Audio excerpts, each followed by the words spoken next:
வணக்கம் கனகதாரா.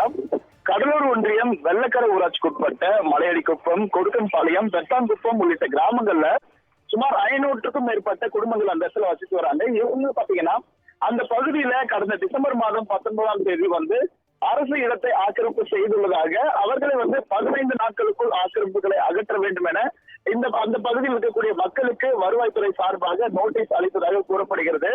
இதற்கு எதிர்ப்பு தெரிவித்து அந்த பகுதியில ஏற்கனவே மலையடிக்குப்பம் கிராம மக்கள் பல்வேறு போராட்டங்களில் ஈடுபட்டு வந்தாங்க.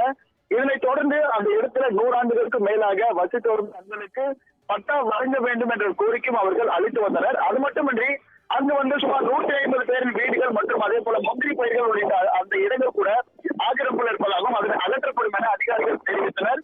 தொடர்ந்து இந்த போராட்டம் பெரிதளவில் வந்த நிலையில தொடர்ந்து மாவட்ட ஆட்சியரை சந்தித்த அப்பகுதி கிராம மக்கள் மீதான இந்த நடவடிக்கையை அரசு கைவிட வேண்டும் என்ற ஒரு கோரிக்கையை வலியுறுத்தி அந்த இடத்துல பட்டா வழங்க வேண்டும் என்ற அறிவிப்பும் கொடுத்தனர்.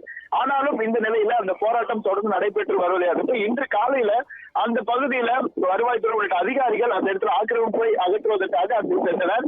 இந்த தகவலை அறிந்த அப்பகுதியில் இருக்கக்கூடிய 500க்கும் மேற்பட்ட மக்கள் அந்த இடத்துல ஒன்று கூடி அதிகாரிகளை உள்ளே நுழைய விடாமல் தடுத்து போராட்டத்தில் ஈடுபட்டனர். இதனால அந்த இடமே பெரும் பரபரப்பான சூழல் நிலவியது. தொடர்ந்து அந்த பகுதியில் மக்கள் போராட்டத்தின் காரணமா டிஎஸ்பி ராஜா தலைமையில போராட்டங்கள் அந்த இடத்துல போலீசார் குவிக்கப்பட்டனர். தொடர்ந்து பல்வேறு அரசியல் கட்சி பிரதிநிதிகளும், பாஜக, பாமக, முத்தகிருஷ்ண உள்ளிட்ட பல்வேறு அரசியல் பிரதிநிதிகளும் அந்த இடத்திற்கு வந்தனர். அப்பொழுது அங்கு போலீசாரிடம் அவர்கள் பேச்சுவார்த்தை நடத்தினர். தொடர்ந்து கோட்டாட்சியர் அபிநயா, அதே போல தாசில்தார் மலராமன் உள்ளிட்ட அதிகாரிகள் அப்பகுதி மக்களுடன் பேச்சுவார்த்தை நடத்தினர்.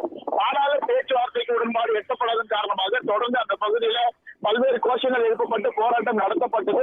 இருப்பினும் பேச்சுவார்த்தையில் எந்த ஒரு உடன்பாடும் எட்டப்படாத நிலையில போலீசார் அந்த பகுதியில போராட்டத்தில் ஈடுபட்ட 500க்கும் மேற்பட்டோரை தற்போது கைது செய்து வருகின்றனர்.